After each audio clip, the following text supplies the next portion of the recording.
आपका स्वागत है। इस वीडियो में हम जानेंगे विकार के आधार पर शब्द भेद। तो विकार के आधार पर शब्द के दो भेद होते हैं, विकारी शब्द और अविकारी शब्द। आओ इनकी परिभाषा जानते हैं। विकारी शब्द वह शब्द है जो लिंग, वचन या काल की वजह से उनमें परिवर्तन आ जाता है। ये संज्ञा, सर्वनाम, विशेषण और क्रिया के साथ होता है। संज्ञा। अब संज्ञा का एक उदाहरण देखते हैं। किताब। अब किताब एक वचन है और अगर इसको हम बदले और बहुवचन में करें तो ये किताब से किताबें हो जाएगा, मतलब किताब में परिवर्तन आया। तो किताब विकारी शब्द है। आदमी पुल्लिंग है, तो अगर हम इसे स्त्रीलिंग में बदलेंगे तो यह आदमी से औरत बन जाएगा, मतलब इसमें परिवर्तन आया। तो आदमी विकारी शब्द है। अब सर्वनाम का एक उदाहरण देते हैं। मैं एक वचन है, यानी एक इंसान के लिए प्रयोग होता है। अब अगर हम इसका वचन बदले तो मैं से वो हम बन जाएगा, तो मतलब मैं में परिवर्तन आया, तो मैं विकारी शब्द है।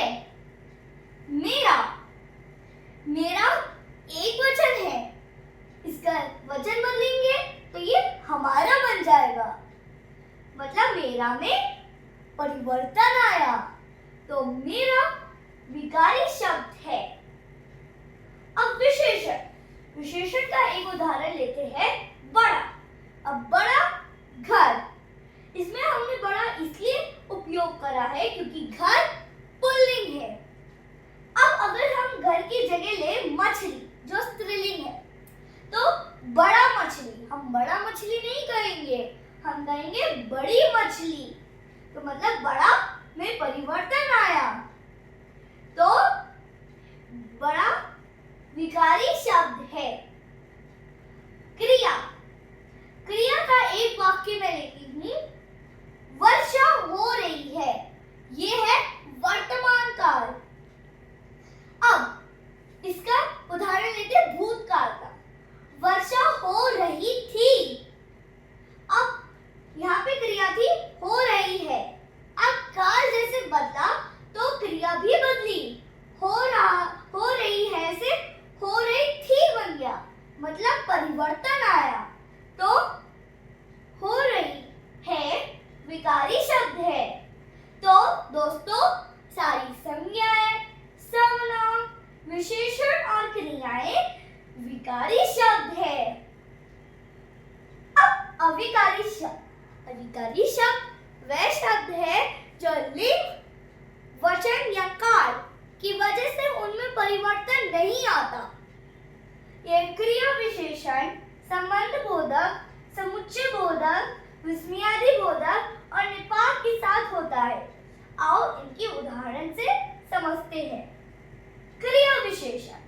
क्रिया विशेषण का एक उदाहरण लेते हैं। धीरे धीरे। रमा। अगर रमा स्त्रीलिंग है तो रमा धीरे धीरे चलती है, तो अब रमा स्त्रीलिंग है तो यहाँ पे पुल्लिंग नाम लगाते हैं, रवि। तो रवि धीरे धीरे चलता है, इसमें धीरे धीरे में तो कोई परिवर्तन ही नहीं आया, यहाँ पे भी धीरे धीरे और यहाँ पे भी धीरे धीरे, तो इसका मतलब धीरे धीरे अविकारी शब्द है। संबंध बोधक का एक उदाहरण लेते हैं। के नीचे। अब एक है वाक्य, पेड़ के नीचे चूहा है, जो वर्तमान काल है। अब इसका भूतकाल है, पेड़ के नीचे चूहा था, पर के नीचे में तो कोई परिवर्तन नहीं आया, यहाँ पे के नीचे और यहाँ पे भी के नीचे, तो इसका मतलब के नीचे अविकारी शब्द है। समुच्चय बोधक यानी अंग्रेजी में कंजंक्शंस। तो समुच्चय बोधक का उदाहरण देते हैं और। मैं और कृति खेल रहे हैं, ये वर्तमान काल है। अब इसका भविष्य काल बताते हैं। मैं और कृति खेलेंगे, तो इसमें और में कोई परिवर्तन नहीं आया, यहाँ पे और यहाँ पे भी और। तो इसका मतलब और अविकारी शब्द है। विस्मयादि बोधक। विस्मयादि बोधक का उदाहरण लेते हैं अरे। अरे छवि गिर गई, यहाँ पे छवि स्त्रीलिंग है। अब यहाँ पे पुल्लिंग नाम लगाते हैं राजू, तो अरे राजू गिर गया। पर इन दोनों वाक्य में अरे में कोई परिवर्तन नहीं आया, तो इसका मतलब अरे अविकारी शब्द है। निपात। निपात का उदाहरण लेते हैं भी। यश भी आया था, ये भूतकाल है।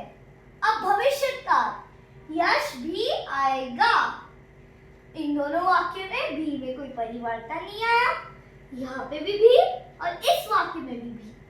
तो भी अविकारी शब्द है। सारे क्रिया विशेषण, संबंध बोधक, समुच्चय बोधक, विस्मयादि बोधक और निपात अविकारी शब्द कहलाते हैं।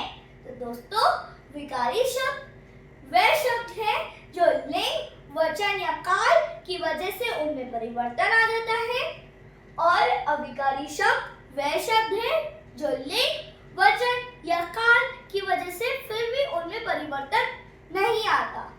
दोस्तों, मैंने ऑलरेडी संज्ञा, सर्वनाम, विशेषण, क्रिया और क्रिया विशेषण पे वीडियोस बना रखे हैं, तो उनको भी जरूर देखिएगा। और दोस्तों, डोंट फॉरगेट टू लाइक